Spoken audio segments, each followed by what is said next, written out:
بسم اللہ الرحمن الرحیم۔ شروع اللہ کے نام سے بڑا مہربان رحم کرنے والا ہے۔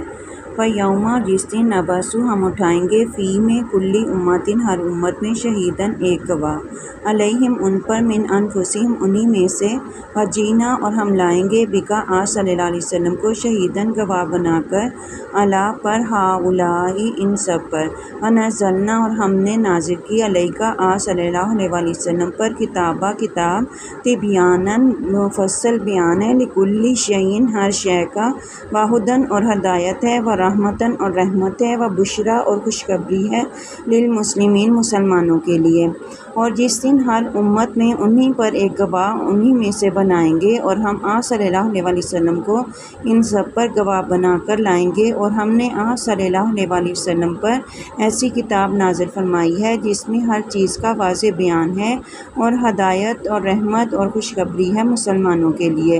ان اللہ بے شک اللہ تعالیٰ یامر حکم دیتا ہے، بالعدل عدل کا، والاحسان اور احسان کا، وایتاء اور دینے کا، ذی القربیٰ رشتہ داروں کو، وینہیٰ اور منع کرتا ہے، عن الفحشاء بے حیائی سے، والمنکر اور ناشائستگی سے، والبغی اور سرکشی سے۔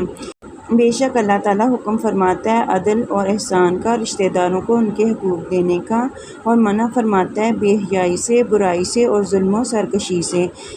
یعظکم تمہیں نصیحت کرتا ہے، لعلکم تاکہ تم تذکرون نصیحت حاصل کرو، اور وہ تمہیں نصیحت فرماتا ہے تاکہ تم نصیحت حاصل کرو۔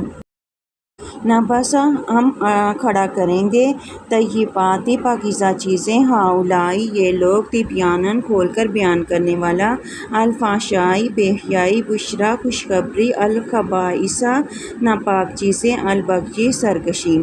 اللہ تعالیٰ کی نعمتوں کے تذکرے کی وجہ سے سورۃ نحل کو کہا گیا ہے سورۃ نیامی۔